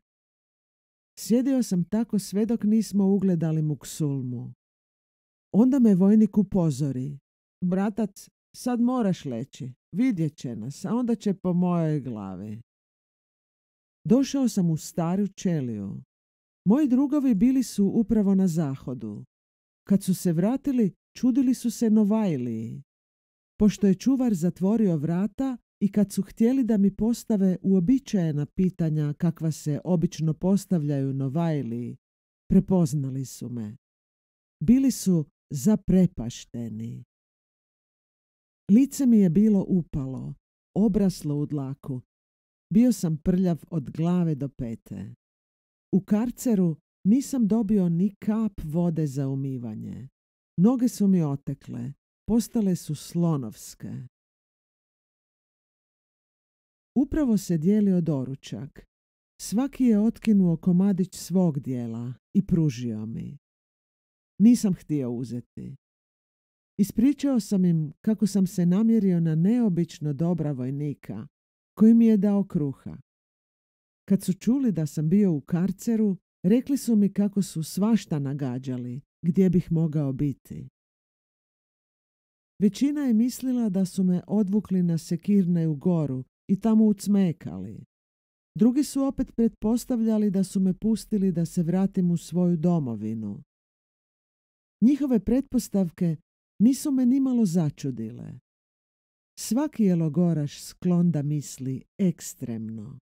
U pitanju je ili smrt ili sloboda. Smrt Stanka Dragića. Još istoga dana prebacili su me u Kremlj.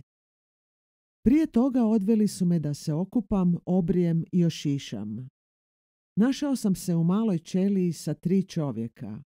Moji drugovi bili su Jugoslaveni. Stanka Dragića poznavao sam vrlo dobro. Upoznao sam ga 1923. godine u Zagrebu, kad je bio poslovođa u tvornici cipela na Zavrtnici. U njegovim poslovnim prostorijama okupljala se ilegalna komunistička omladina. Bio je fanatičan revolucionar. Porijeklom iz Bosne, iz Žepča, neobuzdana temperamenta, brz u govoru, sav u pokretu, uvijek je podsticao na akcije i radovao se i najmanjem uspjehu.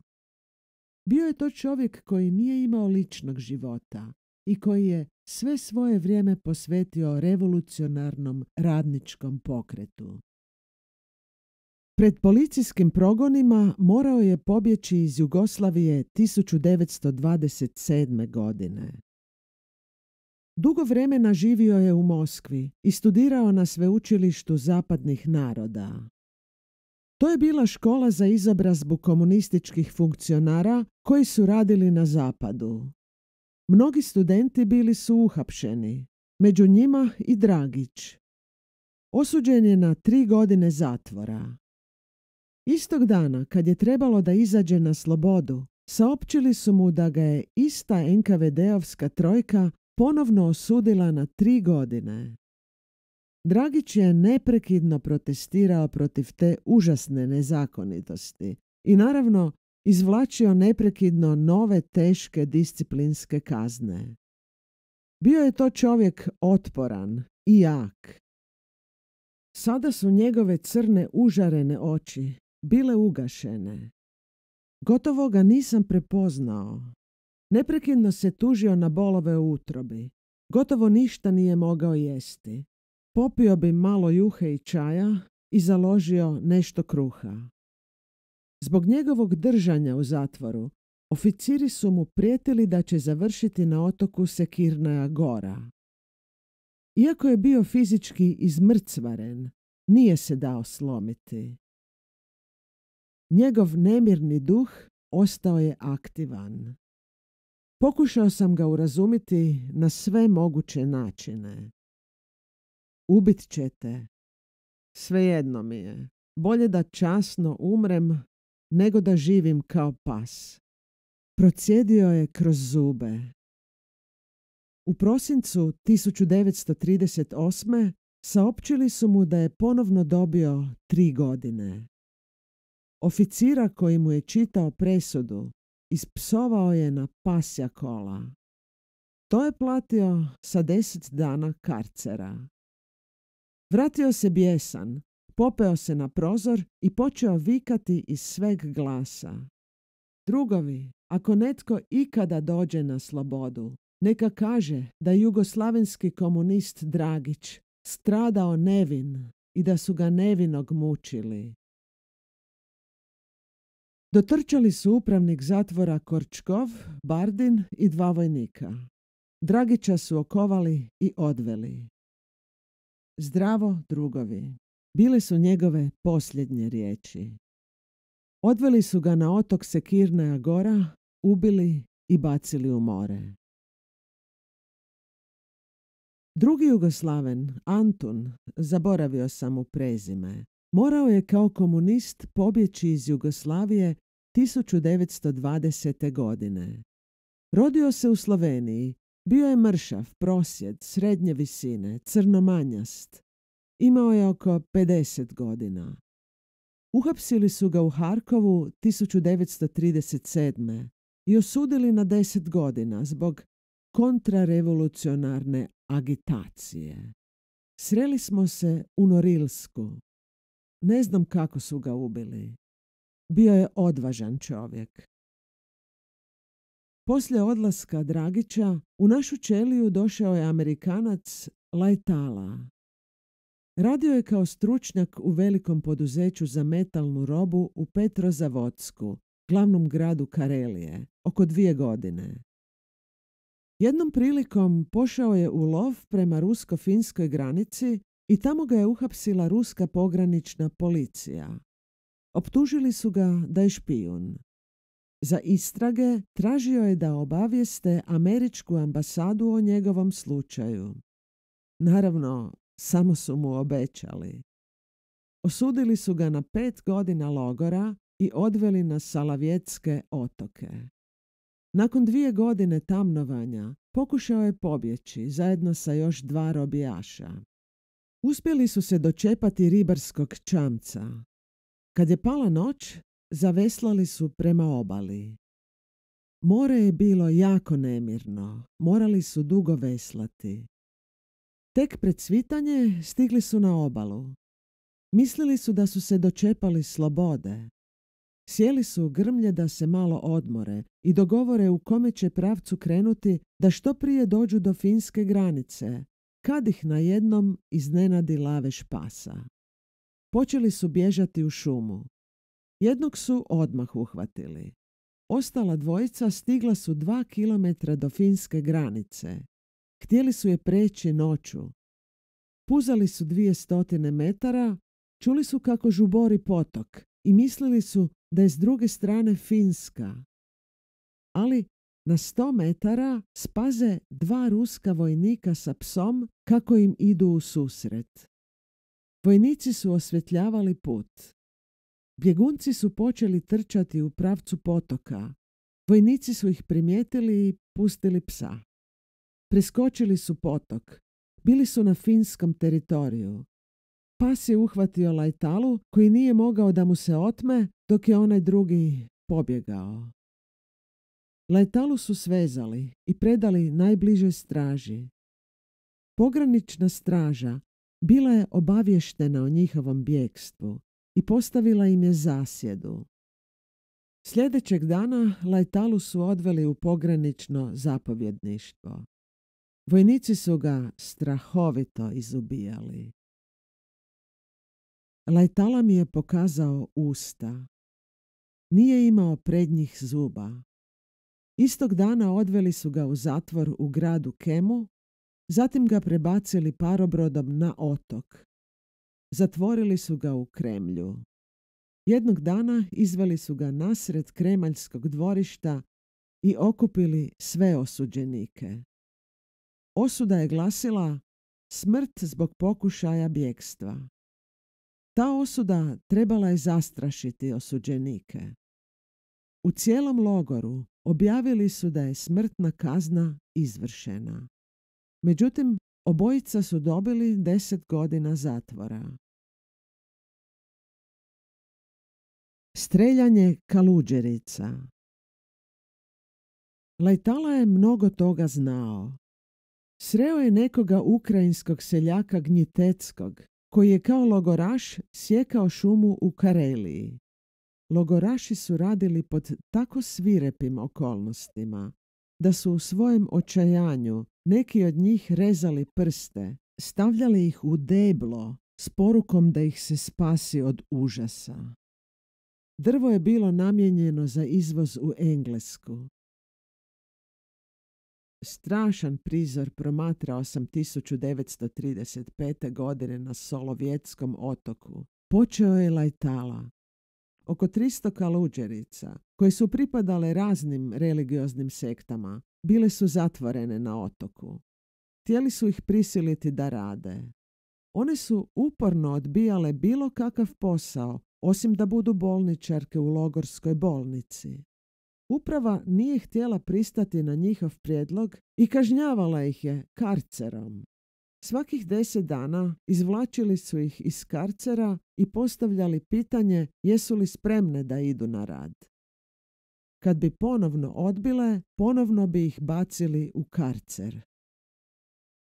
Jednog dana prebacili su ih na Muksulmu da rade na stočarskoj farmi.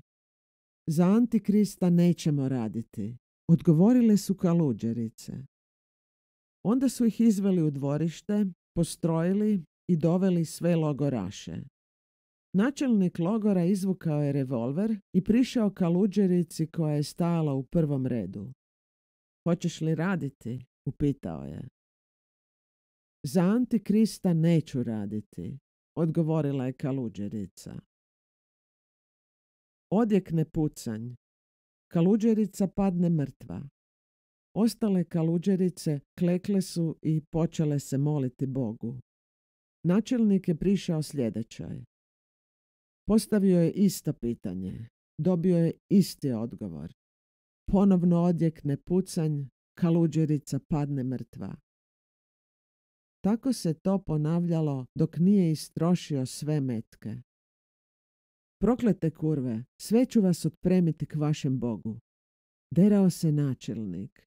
Kaluđerice su i dalje klečale i molile se u sav glas. Tada načelnik naredi grupi NKVD-ovaca da spreme puške na gotovs. Ponovi pitanje. Kuje smrdljive, hoćete li raditi? Kaluđerice su i dalje molile, sve glasnije. Tada odjekne zapovjed. Pali. Odjekne salva. Kad su ubili i posljednju kaluđericu, načelnik priđe osuđenicima i drži im govor. U sovjetskoj zemlji nema mjesta parazitima. Onaj tko neće da radi, provest će se kao ove ovdje. Završio je. Grupi osuđenika narede da iskopaju nekoliko jama i u njih bace leševe kaluđerica. Od ove Lajtaline priče nismo mogli zaspati. Sve se to odigravalo ovdje, u istom krugu u kojemu mi sada živimo. U našoj maloj ćeliji morali smo napraviti mjesta za još dvojicu koji su trebali doći iz bolnice. Ušla su dva oniska, plava i jaka momka. Odmah smo ih zaokupili pitanjima tko su. Bila su to dva brata, Finci i drvosjeće. U Finskoj su bili članovi ilegalne omladinske komunističke organizacije. Uz pristanak svog rukovodioca pobjegli su u Rusiju. Sretno su prošli finsku granicu, ali tada su pali u ruke ruskoj pograničnoj policiji.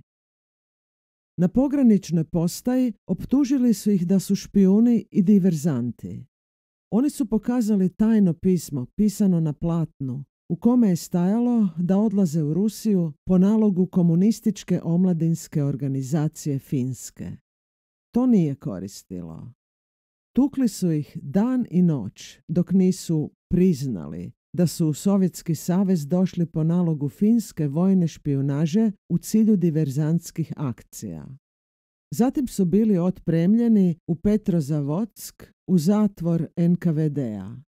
Tražili su od njih da ispričaju kakve su zadatke dobili od finskog generalštaba.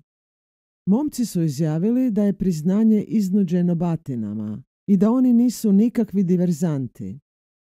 Na to je slijedilo batinjanje tako dugo dok nisu potpisali da je njihov prvi iskaz na pograničnoj stanici istinit i dobrovoljan. Osudili su ih na 8 godina. Izmučeni i gladni, oboljeli su tako teško da su ih morali smjestiti u bolnicu. Postupak liječnika bio je neljudski. Nekoliko puta pokušali su dobiti dozvolu da izađu iz bolnice, ali nikako nisu uspijevali. Ležali su 3 tjedna. Za to vrijeme u jednoj prostoriji koja je imala 30 kreveta umrla su 84 čovjeka. Rijetko bi se događalo da se zatvorenik zdrav vrati u ćeliju. To je bila bolnica bez lijekova. Imala je samo sredstva za ublažavanje bolova, da se ne bi čula vika bolesnika. Liječnici su bili brutalni. Sestre su bile bolje. Simpatičnim mladićima dali smo nešto šećera jer su vrlo malo jeli. Obično bi pojeli malo vodene juhe i koricu kruha. Uporno su odbijali liječnika. Bojali su se bolnice. Mlađem bratu bilo je svakog dana gore. Onda je došao liječnik. Saslušao mladića koji je vrlo slabo govorio ruski. Uopće ga nije pregledao. Samo je rekao: dobit ćete prašak. Sljedećeg dana bolničarka mu je donijela prašak, ali kako nije smjela ući u ćeliju, gurnula ga je kroz vratašca. Finac je bio toliko slab da je jedva dopuzao do vrata. Legao se, a sestra mu je sipala prašak u usta kroz vratašca. Morali su ga otpremiti u bolnicu. Više se nikad nije vratio. Mjeseci su prolazili monotono i sivo. Slušali smo krikove galebova. Za nas su to bili znakovi slobodnog života. Jednog dana i galebovi su zanjemili. Nestali su netragom. U prvi mah nismo znali što se dogodilo. Iz Moskve je došla nekakva komisija i jednom članu palo je na pamet da bi logoraši pomoću galebova mogli slati pisma. Komisija je naredila da se galebovi, koji su ovdje živjeli hiljadama godina, jednostavno pobiju. Tek tada smo se sjetili pucnjave koja je trajala nekoliko dana. Pomislili smo da su to manevri. Međutim, NKVD-ovci su ubijali kontrarevolucionarne galebove. U proljeće 1939. došlo je do pregrupacije u ćelijama. Tom prilikom upoznao sam bivšeg sekretara Zapadno-Ukrajinske komunističke partije Josipa Krilika. Krilik je morao pobjeći iz Poljske 1930. Nastanio se u Harkovu i Kijevu i odande rukovodio radom zapadno-ukrajinske komunističke partije koja je u Poljskoj bila ilegalna. Kada je 1934. vođa ukrajinskih komunista Skripnik izvršio samoubojstvo jer je trebalo da bude uhapšen zbog nacionalističkog skretanja, Ukrajina je doživjela strašne dane. Masovna hapšenja bila su na dnevnom redu. Najviše su stradali Ukrajinci iz onih područja koja su pripadala Poljskoj. Tako su uhapsili i Krilika. U zatvoru ga je udarila kap i cijela lijeva strana tijela bila mu je paralizirana. Taj je čovjek mnogo patio, bio je vrlo nervozan i stalno je dolazio u sukob sa zatvorskom upravom. Primijetili smo da u kruhu ima živih crva. Krilik je žestoko protestirao. Izvukli su ga iz ćelije i više ga nikada nismo vidjeli. Ostavio je nekoliko cigareta i četkicu za zube. U svibnju 1939. predvedeni smo pred liječničku komisiju i temeljito ispitani. Šta se događa? Prvi put smo doživjeli da liječnici nisu krvnici, ponašaju se ljudski. Promijenilo se i držanje uprave zatvora. Šikaniranja su prestala. Šetnje su dalje trajale. Mogli smo potiho razgovarati. Bardina više nismo vidjeli. Nešto se sprema, ali što? Svako jutro čuli smo kako dvorištem stupaju velike grupe logoraša, a navečer se vraćaju. Promatrali smo kroz prozor i ustanovili da se jedna takva grupa od 100 koja je ujutro promarširala dvorištem, navečer vratila.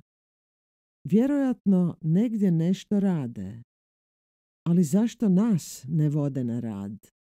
Poslije smo saznali da inostrance nisu htjeli voditi na radove.